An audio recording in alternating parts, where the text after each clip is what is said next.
In the center of the most dangerous city in Europe, there is a grave that shouldn't be there. It belongs to a man who believed that human reason would eventually end all wars. Today, that grave is surrounded by enough nuclear warheads to end the human race.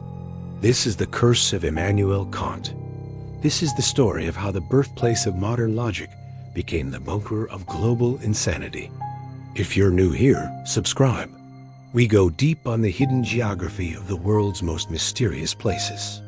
But before we look at the silos, you need to understand the paradox. How did the city that taught the world how to think become the city that refuses to listen? The answer lies in a philosophical ghost that the Kremlin cannot evict. Imagine a man who never traveled more than 10 miles from his home. A man so punctual that the citizens of Königsberg set their watches by his afternoon walks. Immanuel Kant lived his entire life in this Baltic port. He believed that if humans followed the categorical imperative, if we acted only in ways that we would want to become universal laws, peace would be inevitable. He wrote a book called Toward Perpetual Peace. Now, look at that same city in 2026. It is called Kaliningrad. It is a jagged piece of Russia stuck inside the throat of NATO. It is a place where the clocks are no longer set by philosophers. They are set by the countdowns of Iskander missiles. The contrast is not just visual, it is a psychological scream. In 1945, the Soviet Union did something strange. They destroyed the German city. They burned the libraries. They replaced the spires with concrete blocks. But they saved Kant. They kept his grave attached to the ruins of the cathedral like a trophy. They claimed him. They called him a proto-Marxist. They tried to draft the greatest mind of the Enlightenment into the Red Army. But you cannot draft a ghost. And you certainly cannot force a philosopher of peace to bless a fortress of war. This is the first layer of the curse. The Russian authorities have spent 80 years trying to make Kaliningrad look like a normal Russian province. But the ghost of Königsberg keeps peeking through. You see it in the eyes of the students who walk past the cathedral. They are taught about Russian greatness, but they live in the shadow of a German giant who taught that no state has the right to interfere in the constitution of another. Think about the irony of a Russian soldier guarding a nuclear silo while standing on the soil where the concept of universal human rights was perfected. The ground itself is a contradiction. In 2026, the paranoia has reached a fever pitch. The borders with Poland and Lithuania are closed. The Suwałki Gap, the thin strip of land that connects Kaliningrad to its allies, is the most watched piece of dirt on Earth. Inside the city, the atmosphere is heavy. It's not just the gray Baltic sky. It's the weight of the categorical imperative being crushed by the military necessity. Kant argued that we should never use people as a mere means to an end. But in Kaliningrad, the entire population is a means to an end. They are human shields for a nuclear arsenal.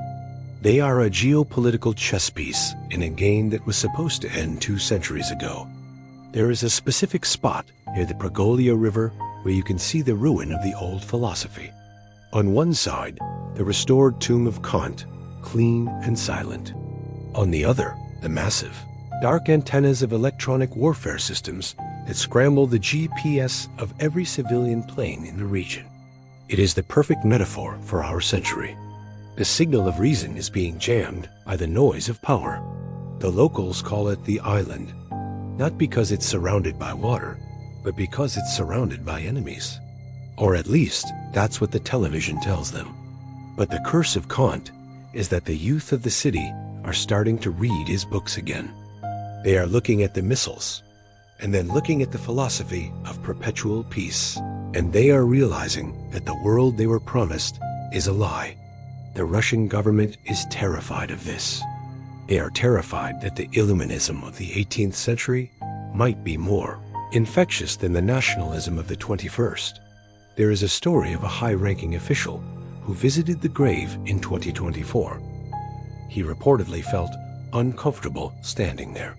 He said the place felt too European. He wasn't talking about the architecture. He was talking about the vibration of the soil.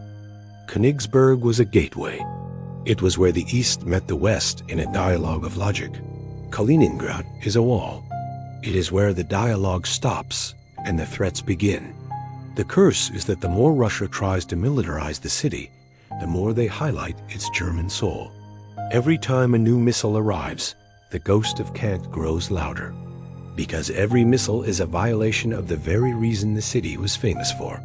In the dark cafes of the city, away from the cameras, the conversation is shifting. People are asking, if Kant was right, then everything we are doing here is wrong. That is a dangerous thought to have in a fortress. This is the human social impact that the news doesn't cover. It's the quiet rebellion of the mind. It's the student who writes, Sapir Aud, dare to know, on the wall of a nuclear shelter.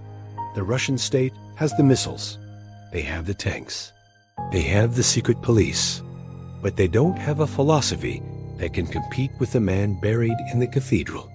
They have tried to replace Kant with Eurasianism, a dark mix of mysticism and empire. But it doesn't fit the landscape. It feels like a cheap coat on an ancient body. As we move deeper into 2026, the tension is becoming physical. The ground is literally vibrating from the movement of heavy artillery. But the tomb of Kant remains perfectly still. It is a silent witness to the absurdity of the present. The conclusion is not a happy one. The curse of Kant is that we know better, but we do worse. We have the maps to peace, but we choose the path to the bunker. Kaliningrad is the place where the Enlightenment went to die. Or perhaps it is the place where it is waiting to be reborn. But for now, it is just a city with a split personality. A Russian heart beating inside a Prussian skull. And that skull is whispering perpetual peace, while the fingers of the heart are hovering over the nuclear button. The next time you hear about a crisis in the Baltic, don't just think about the soldiers. Think about the philosopher. Think about the man who believed we could be better than this. Because if we don't find a way back to the categorical imperative, the only perpetual peace we will find is the one that follows a nuclear winter. If you found a door in your basement that led to a city that shouldn't exist, would you open it? Or would you weld it shut like the Kremlin does? Before you decide, watch our previous episode, Kaliningrad, the curse of Königsberg's forbidden treasure.